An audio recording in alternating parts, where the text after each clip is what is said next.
All right, we are back. What's up, Eric? Do that but better. 2023 Post Open. post open. Yes. Yep. And so we had a little hiatus, and it was basically we took the open off. Yes. Everyone needed Uh, a little bit extra rest. right. Well, you did. But yeah, so we had the CrossFit Open last 3 weeks. And now, Eric, did you do it? I did the first workout. This was the Were you- second year in a row that I was traveling in the Open. Have you been doing that because I keep beating you? Those are both things that no, both years it was out of my hands. I'm not too sure. I mean, Eric, you have to take control. And The timing of the travel was out of my hands. yeah, It's there probably was better. no. It's better for your ego. I think we're gonna have to go back to your enlifted training, and I can control my travel. Yeah. I cannot control when other people get married.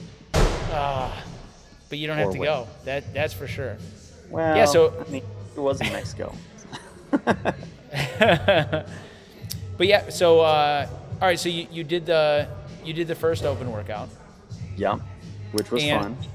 Yeah, and so you did it. So let's go over this. So number one, CrossFit Open. All right, this is the precursor to the games, and it's also our yearly physical to see how our fitness is. So this is your test of fitness, and you have three weeks. They announce one workout every week, and you have 3.5 days to log your score, and you get on a worldwide leaderboard. And the top 10% go to quarterfinals, and then from there you can go into the sectionals, and then into the games. And so it is a professional sport, but it's also just a fun thing to do as a CrossFit community, right? And so all right, so you did that first test, and let's break this down. So we had our first workout. It was a 14-minute AMRAP, 60 calories, 50 toes to bar, 40 wall balls, 30 cleans, and then 20 muscle ups. If you finish that, you start again. And how did you do? I would say I did pretty well. I was pleased with how a lot of it went. I know that at this point, like compared to when that workout first came out, was it 2013? 2014. 2014. At that time, I'd say my conditioning was better, and I was way weaker than I am. But now I am way stronger. So like the rowing felt so much easier. The wall balls felt so much easier. Yeah, I think overall conditioning and probably pacing too. When I first did it that first time, I had someone right next to me, and every time I stopped, he was looking at the clock, like 5, 4, 3, 2, 1, go. 5-second breaks on everything the whole time. That kept me moving. This time, I was on my own doing it. Yeah. So I think there was extra breaks, or maybe just longer breaks than I needed. Good. My score was only 6 reps different from 2014. I'd say is pretty awesome. So was it more or less? 6 reps less. Okay. Yeah. Yeah. So actually, I was similar. So 2014, I got one more rep. So this year, 9 years later, I am 1 rep less fit than I was, which I think is super awesome. And I'll tell you what, lots of times people freak out about like retesting something like that, and you're like, I'm less fit, and it's like, dude, you are the same amount of fit, right? Even with your 6 reps, right? I would still count you as just as fit as you were before. It's like something like that can be transition time. That can be, hey, I went to the chalk bucket too often, you know, you know, little stuff like that. And it's like, there's very little difference in there. Yeah. Or even like where I did it, the bar, it was a high bar and they had crash pads underneath it. So it was like a jump to the bar, and every time it came off, you're like landing on a crash pad and then like stepping off, and then you gotta like step back on. Just silly things like that. Or like, you know, this year they mandated set, which is different. Where like I know the first time we had it set up, the stations were just like right next to each other, so you just went in a loop, and it was super easy. Yeah. So all of those things. What you ate for breakfast. Right. Yeah, like how much did you sleep this night, you know? Like, 9 years ago, you didn't have any kids, right? I mean, that's a huge difference. But, I felt this workout. So strangely enough, my tiebreaker time was like a minute and a half slower, and I got one less rep. So that's pretty interesting that I cruised through, like, so the first time I did it, I got to the muscle ups way faster.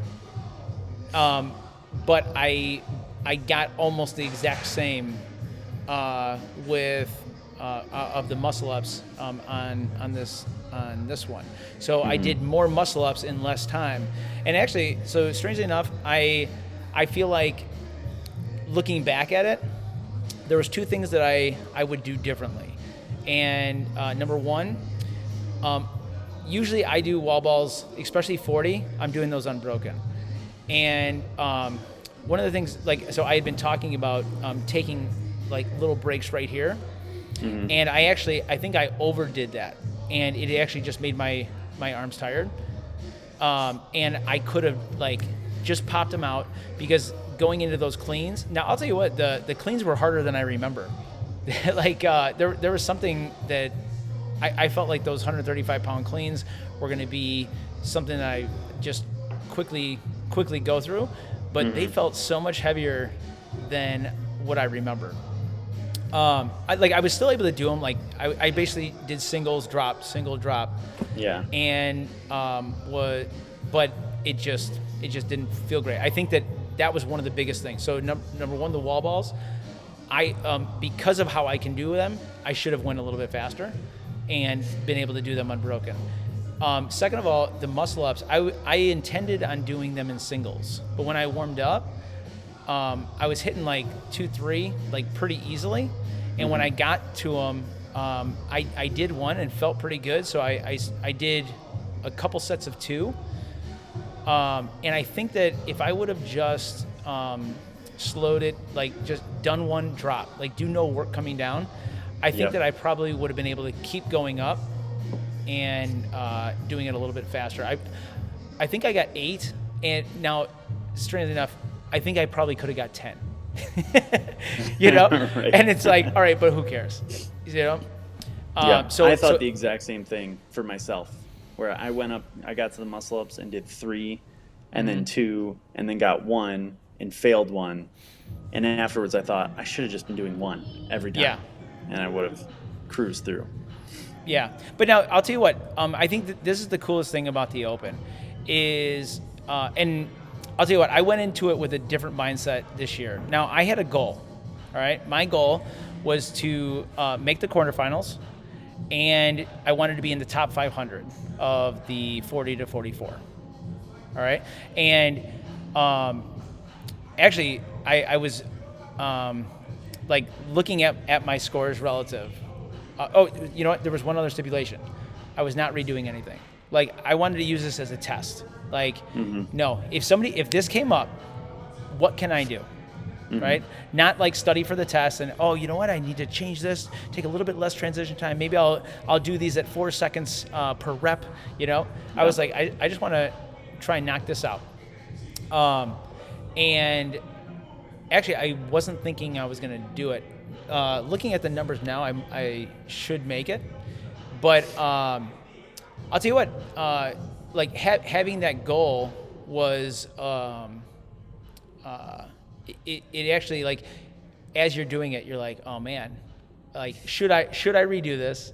And it was like, but luckily I put in that stipulation for myself that I just want to do it, and I'm going to let the cards fall where they lie.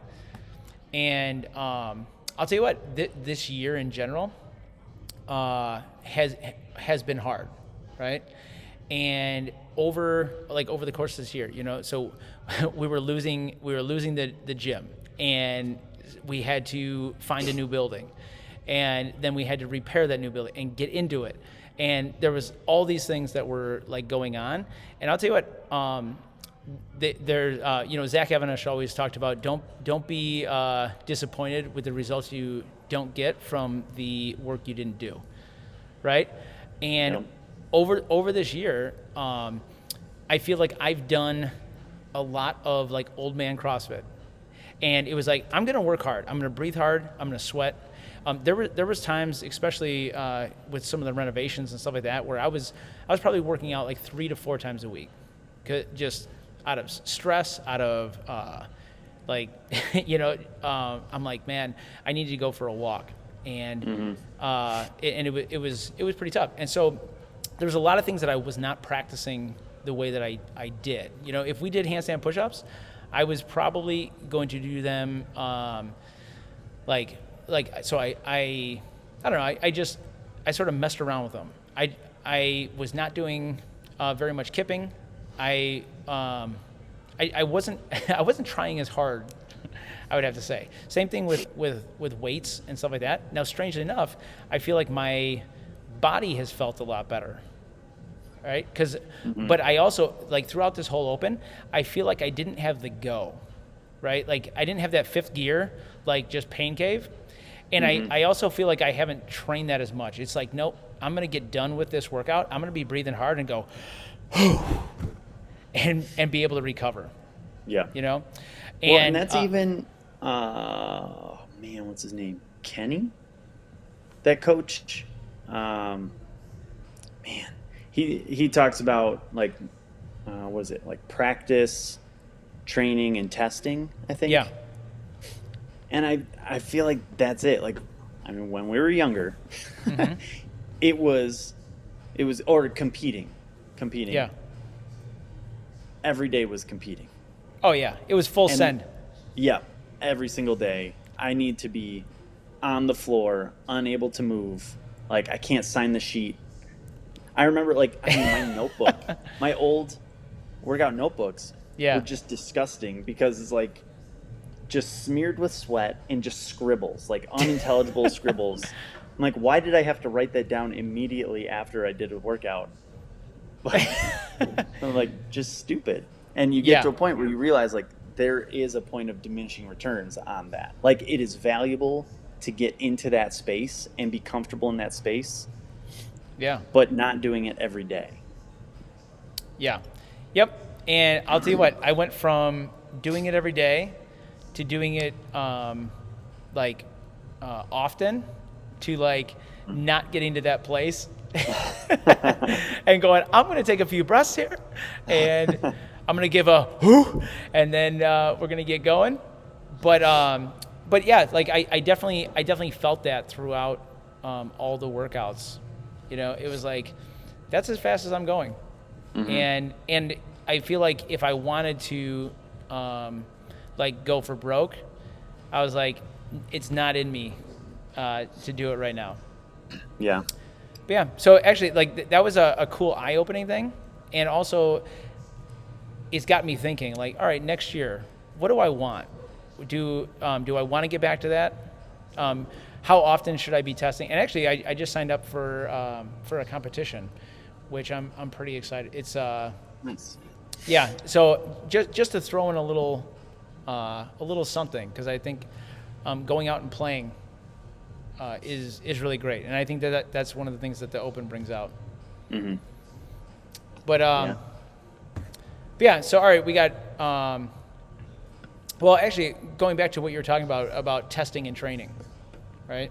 So yeah, there is competing. There's training, and one of the things that we saw in this Open. So we saw because you have standards, right? We have RX scaled foundations, and it's like, this is the way you do this, this is the way you do this, this is the way you do this. And to get your points on the board, right, you have to hold to these standards.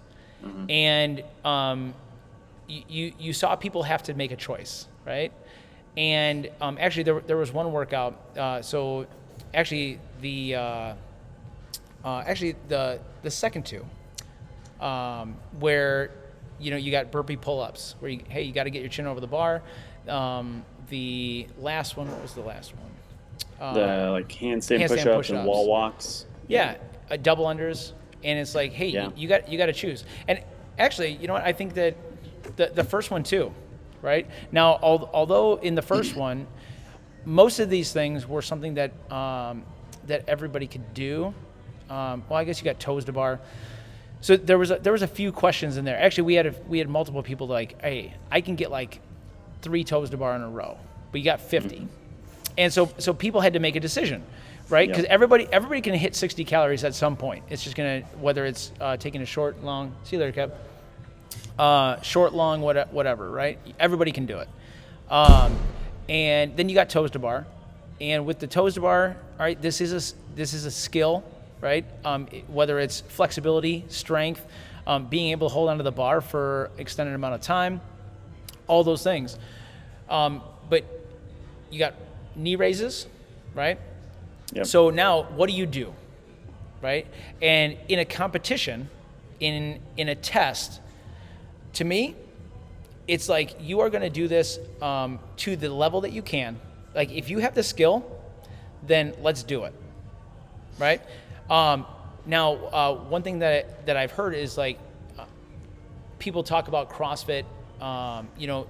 They do something like this where it's like, no, give it a go, toes to bar, and it's like, oh, I only got 4 reps out of the 50. So my workout was done after the second movement. Mm-hmm. Right? And so I spent 14 minutes trying to get toes to bar. And here's the thing. I think that that's okay in a competition, in a test. Right. Right? And really, I think it's good. Like we had multiple people who might have done that. And then, maybe it got to, hey, I totally cannot do this anymore. Right? And so maybe they finished out the workout, doing knee raises. They got a score. All right, and your score is here. Hey, maybe I stopped at 6 minutes, and that's totally fine.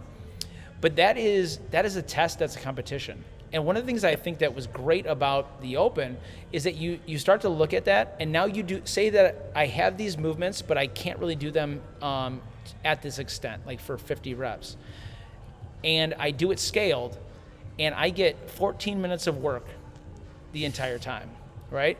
And all of a sudden we go, that's why scaling is so great. It's not about making the workout easier. It actually makes it harder, because if my workout was done at 6 minutes and I have 14 that I'm supposed to be working, I did very little work and I stood around for however many minutes that is, 8. Yeah. Dude, this is why you see the big strong guys are like, I want to do Fran plus. Because 95 is too light. Yeah. No, it's like, you're just slowing down. Exactly. Yeah, you just did a 10-minute Fran instead of a 2. Yeah. And yeah, so we saw that, and it's sort of hard because I think that because there is a difference between CrossFit training and CrossFit competing, and it's hard to distinguish the difference. Mm-hmm. But remember that your training should make you better.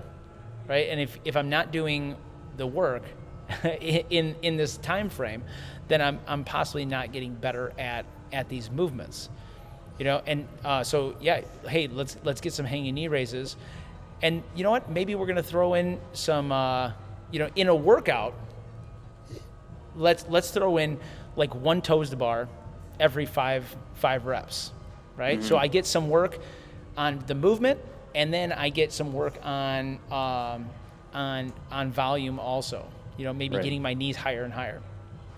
But I think that a lot of people were able to see that. Same thing with the wall walks, maybe you only got 5 wall walks, right?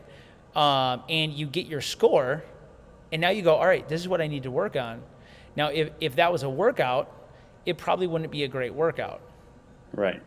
But yeah, you get to see the difference between testing and training. Right. Yeah. Like training, the workouts, the intent is get this stimulus so that you improve in this way. And a test, like the open, you are testing what your capacity is at right now in these movements in this time domain. And if that's your capacity, then that's your capacity. That's it. Yeah. You're not Yep. actually looking to create a stimulus in your body right now. Yeah. Now, actually, one of the things I liked about workout 1 was that you had these movements, and the first thing that people saw was muscle ups, and they're like, I can do everything, but I can't do these muscle ups. And it's like, don't worry, you're not going to get there, right? Yeah. Like this workout was not intended for most people to finish. Like the top in the world, man. Did you see what the numbers that people were getting? It was like Insane. ungodly. Yeah. Oh man. But most people were going to get to the cleans and hopefully finish, right? Mm-hmm. And then and like hopefully finish the cleans, and then if you have that skill of muscle ups, how many can you get, right? And that's how most people should have been looking at this, and so I think this was a great one because you got a little bit of everything right off the bat. It's right. Yeah. You got some cardio, then we've got some gymnastics work. We got a little bit of weightlifting we got light weightlifting with the wall ball shots. Got some accuracy there because you got to hit the target, right? Ooh, and yeah, actually, where I did it, they had the targets, and they had tape where the 10-foot mark was. Yeah. Which is like a third of the way up the round target. Yep. That Yeah. was, I watched a couple people before me just heave the ball all the way over. Yeah, you know what? I think that was a big difference if you're doing it against a wall versus that target. Yeah, and actually we recently got the targets, and even still, I think that a lot of times in a workout, people will not necessarily hold themselves to a standard, and they're like, oh, that was close, But I love competition and the judging, so you can start going, no, that wasn't. Right. And it is a little bit different. Now, the funny thing is that I feel like it's not necessarily any harder. Oh, especially, it totally is. No way. Especially starting out. I could see someone making an argument that there should be a max height. There should be a minimum height and a max height. Because if you're doing it on that target, your first rep, like you've got to focus. But on the wall, a lot of people, their first rep, they'll just heave it to make sure it's high enough, and then you can dial it in from there. It's. I guess I'm just ridiculously accurate. I think there is benefit to. Well, yeah. I mean, I didn't miss any reps. Oh yeah. But watching other people, I was like, I can see the strategy of just chucking it up there. Yeah, and then that's true. dialing it in. It's interesting. Yeah. I can see that argument being made. I feel like it should all be done by targets, just so people can really work on that accuracy. But then you've got your clean, so you've got some heavy, and it's not necessarily heavy, but like at least a moderately heavy load compared to a wall ball, which should be a light load. And it's challenging after 60 calories and a bunch of wall balls. Absolutely. But all right, and so then we went into 23.2, and this was a 2-part workout. And now, so you have not done this one? No, I'm hoping to do it this week. We just had a bunch of ice, like a sheet of ice, come down last night. Yeah. But I had, everyone was talking about shuttle runs coming up, and I was thinking, like, how would I do this? And I think I'd just do it straight out of the garage, but our driveway is a big hill. So it'd be like downhill and then back uphill, and it would be pretty brutal, which I was thinking I should do more shuttle runs on the driveway like that. Oh, yeah. That's nasty. Yeah, but it's easy going down and it's hard going up, so it evens out. It's the same. Yeah, totally. But yeah, so you've got a 15-minute AMRAP, and basically so you've got running and burpee pull-ups, and I really like this one. You got an ascending ladder. You've got burpee pull-up, so you do a burpee, jump up, and pull. So this can be like a jumping pull-up. It doesn't have to be like a strict pull-up. So I think that this was cool because it gave a lot of people who are maybe working on the pull-up, maybe they've got a few reps, but can't just rip out kipping pull-ups and butterfly pull-ups like at large quantities, and you still got a ton of pull-ups in this. So, and then you got your shuttles, and I'll tell you what, they had shuttles. What was it in the quarterfinals last year? Was that the first time they had it?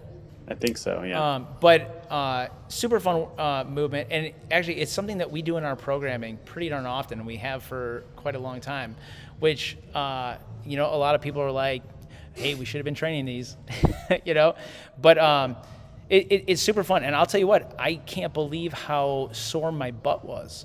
So from the turning and pivoting. And really, I feel like that's something that we should be doing a lot more of anyways, because we do a lot of like straight up and down. And I think that it just makes me feel athletic. Oh, yeah. I love them. I didn't look closely at what the standard was for the shuttle run. You just had to get 2 feet and one hand touching the ground behind the line. That's how it should be. Yeah. So that's what Dad always made it in basketball. Yeah. And there's the guy that I follow who is like a sports basketball athleticism coach. And he was talking about how in shuttle runs, you shouldn't make people touch the line because they're like bent over, rounding their backs. And I said, that's why you make the standard 2 feet across the line and one hand touch, because you have to turn, you get into like a sprint takeoff position. Yeah. It gets you a better position than just touching the line. Right. Yeah, it was really good, and again, it was something that everyone can do. And so there was the other standard. So the scaled standard was touch the bar, and all you had to do was have hands overhead. You couldn't be touching the bar when you're standing underneath it, and I thought that was a great way to make it very accessible to everyone, and everyone got a great workout. And then you go right into your max rep thruster. And this was super fun. So, dude, I'll tell you what, watching so many people get numbers that they didn't think they could do, and that squeeze out, at the last second, that was fantastic. Not to mention, I'll take one heavy thruster over 60 light thrusters any day. Thank you, Bosman. That was super exciting to see, because I was like, they're not going to put thrusters in this again, I don't think. I was like, all right. But yeah, that was a super fun one. And actually, I think that it's so interesting to watch CrossFit continuously throw in heavy stuff after you're winded and see people do really well. And so often, I mean, most of strength and conditioning, it's like, hey, you're going to do the strength work and then conditioning, because you don't want to mess around with your gains. And now I wouldn't necessarily train like that all the time, like doing a Metcon and then weightlifting. Yeah, fatiguing yourself and then... Yeah, but it shows how much you still have in the tank, even when you feel like you're going to die. Because, I mean, dude, 15 minutes of running around and jumping, like, holy crap. And I think that this was a sneaky push-pull, right? You've got your thruster with that push overhead after doing like 10 million pull-ups and burpees. So you got the push-up of the burpee. The push-up of the burpee, then the pull-up. I mean, so very much like Fran, just in a totally different way. It's like, and yeah, it was sneaky going into that. Yeah, I like the lift after too, just as a test or like a demonstration of your mechanics, your muscle memory. Like how confident and how consistent are you with your squat clean and with a push press does it get real squirrely, and are you walking all over the place and, losing it way out in front and can't catch it? Right. Or does it look exactly the same? It's just you're really tired. Yeah. Yep. So that was a great one, and great to see like what people could do on that. And like I said, I think that the pull-ups, I thought that was a great way to throw pull-ups in. And I'll tell you what, I was really surprised that there was no just straight up pull-ups. Like no hey, 50 pull-ups for time or whatever. It was the burpee pull-up was still a great test of fitness. And now, Well, and and then, like it kind of takes the mechanics, or not the mechanics, but like the skill of, do you have butterfly pull-ups or not? right, Like that's a big separator as far as speed. Where Right. now it's just you got to jump up there and pull. It turns it into a little bit more of a strict pull-up without cutting off anyone who only has like 2 strict pull-ups. right. Yeah, I thought that was super cool. And then we got 23.3. And this was a doozy. And actually, it was funny. I was talking to some people like before we were trying to, hey, what do you guys think this is going to be? And my prediction was some type of ascending ladder with I said 3-minute intervals, right? And if you get to here, you go here. And somebody was like, "Oh man, you have an inside," And now the funny thing is that when you start looking at CrossFit programming, like we are looking to find work capacity across multiple domains. So we want to see light, medium, and heavy weight. We want to see short, medium, and long, right? So you've got your 15-minute AMRAP, right? We've got your 14-minute. So we've got some things that are already pretty long. Then it was like we still need to see, hey, who's got some go juice, right? And now I had said that I thought, because there was dumbbells, there was boxes, and kettlebells in the equipment list that hadn't came up, and I'm like, all right, so maybe it's like overhead lunges into box step ups, into box jumps, or one of our coaches was talking about pistols. I was like, you know what, it definitely could be like, so now you got like single leg, now pistols, now box jumps, or whatever it is. And so that didn't come up, but we got into that skilled gymnastics work. And again, I think it was so cool to make it very accessible. You've got the wall walks, and I'm loving the standards for that. So the just totally. Touch and touch. Then you've got your double unders, so another little skilled piece. And then you got your snatch. And again, you're working up from lightweight to heavyweight. And can you do that under serious fatigue and go really freaking fast? And did you see some of the times on that? I saw Cody Anderson, and his was like 9 something. Yeah. That's the only one I saw, and I was like, holy cow. What? Actually, I think that Mal O'Brien might have been like 7-8. So it was like my workout was done like on default, and she was done. I'm like, dang it. But I mean, they are just moving fast. And I'll tell you what, this one got me, and I think that this, if there was any ones that I was going to redo, it would have been this one. So I moved pretty quick in the first 2 rounds. Actually, it was sort of funny. I forgot, like, when I went into the workout that there was handstand push-ups, and so I didn't warm them up, but that was not my problem.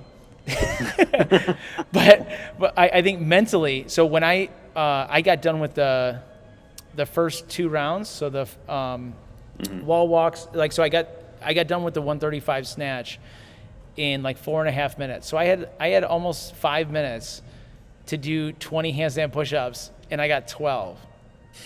And like, so yes, I was like, my shoulders were tired, but number one, not working on handstand push-ups very well, and sort of I don't know. It was one of those ones that I feel like I definitely should have gotten through the double unders on that third round, and then wanted to really try out the barbell.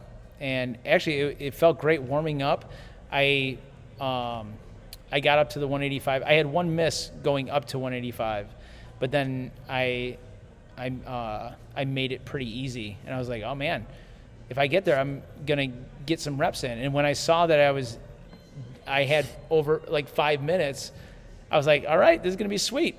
But I missed multiple times on the double unders, which like 50, that's like a free throw for me usually. And I probably missed 4 times out of the 2 sets that I did, which now that didn't necessarily do anything because, again, I had 5 minutes. But it's like, all right, hey, I need to work on gymnastics. And, I've gotten really good at kipping things. And it's like, all right, did you work on the basics, like of pressing, of hollow body, I felt like as I got tired, I got my head to the ground, and all of a sudden it was just like, nope. It's like relaxed, and like now I'm just doing a headstand, and it's like I am not going up. It was like I needed to keep tension, but going back into that, I think that part of that was that go juice that I just didn't. It was like, all right, I'm good. Like I can't push any harder. And it's like, all right, could you? Yeah. And I think handstand push-ups, instead of like in a normal everyday workout, it's easy to, kip them for one thing, but also, just keeping both heels, like getting that lockout with both heels on the wall, you think you're doing it until you have someone watch. And absolutely, it's so much more challenging than you think. Even people who are like, yep, I can get them, that last rep, did you get it? Yeah, so often. And and actually even locking out. So getting your hips in line with your torso and all that kind of stuff. So I think that definitely working on hollow positions and tight gymnastics movements, whether it's hanging from a bar, holding in a handstand. I think that lots of times we're just looking at, did I keep myself off the ground? And it's like, no, did you move really well during that movement? And especially with the standard for the handstand push-ups this time. So the 30-inch hands, that was pretty difficult. And so actually I think that the width was pretty good for me. Like I sort of like my hands pretty close to that anyways. I definitely had my hands all the way to the sides. I think I was putting my index finger on the tape, but the closeness to the wall. So it was 10 inches from the wall. You're pretty straight up. So like you said, keeping your heels on the wall there, it was no easy task. So that was a fun one, and it definitely gave me something to go, all right, I need to work on that, because I think like the first two felt pretty good about, more or less, especially the second one. I felt like got a pretty good thruster, super happy with it. And I was able to keep moving that whole burpee pull-up shuttle kind of thing. I feel like that's sort of my jam. I'm an endurance guy. I don't beat people very often in the first few rounds. Usually I'm losing a workout in that, and then it's like you give me 5-7 rounds, I'm coming back. Yeah, and those shuttle runs, that's a slog. Oh yeah. Oof. Yep. But yeah, pretty good test. I think that it was super accessible, which I thought was super fun. It also it really got to show you your weaknesses. Getting those strict gymnastics, getting some heavy weight, right? Getting your double unders, your wall balls, multiple different skills that you need to get. And I don't think there was much left untapped when it comes to testing your fitness all around. Mm-hmm. So I've got like 2 minutes. Yeah. You guys did Friday Night Lights. Yeah. Big community events, especially Yes. the third one with the live DJ. Yes. It was super fun. How was that as a community event, right? We've talked about the testing fitness. Yeah. But yeah, how is it for the community, for your community? I think it was fantastic, and I think it always is. Just there's a difference. I think that in a class, it's so funny because I think one of the biggest things that people worry about when they go to a CrossFit gym is like, are people going to be watching me? And first of all, like if you ever ask, like, hey, did you see my reps on this during this workout? It's like, no, nobody was looking at you, right? I was suffering myself,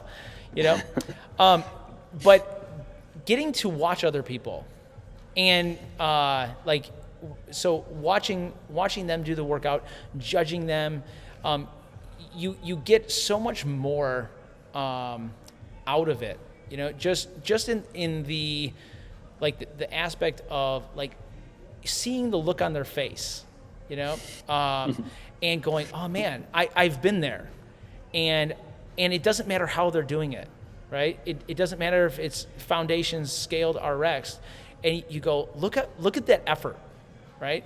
And you're like, oh man, I totally understand what that is, and I think that it's just it's a different way to look at stuff, and you actually get to see and watch those PRs, where lots of times if you PR your Fran time and you're doing it right next to somebody, it's like you don't know that they did that until they're done.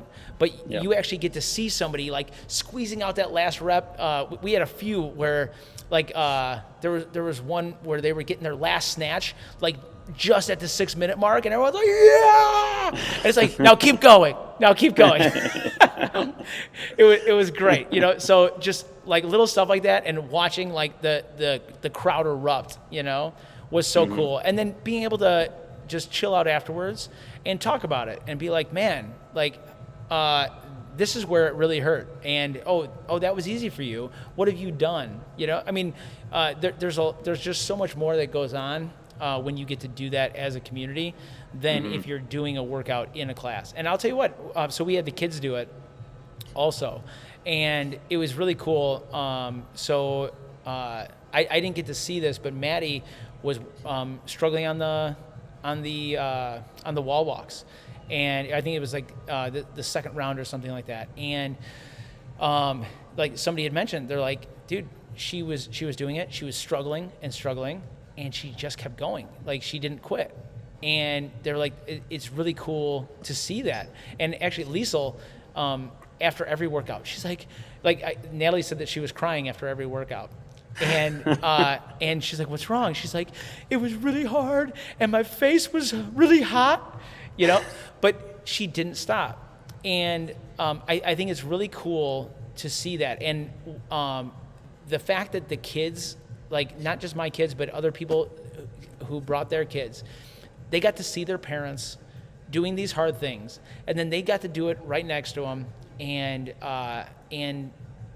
feel that too, and go, this is a normal thing.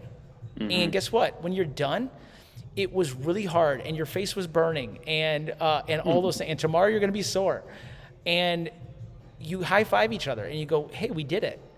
And I think that's one of the coolest things about the Open and doing it as a community, because you don't get that doing it on your own. You don't get that doing it in a class. It's more than it's doing workouts in a class is more than doing it on your own, but doing it as like a big community, I think there's really something to it. Mm-hmm. Yeah. Yeah. Cool. Yeah. So, all right. I think that's our Open recap. looking forward. Actually, I'll tell you what, I'm super excited. Unless something changes, I think I will make it to quarterfinals this year in the Nice. 40 to 44. I did not think it was going to happen this year, looking at my stuff. But so might have some work to do. Awesome. Good luck. All right. I will see you next week. And everybody, have a great week. All right. See ya.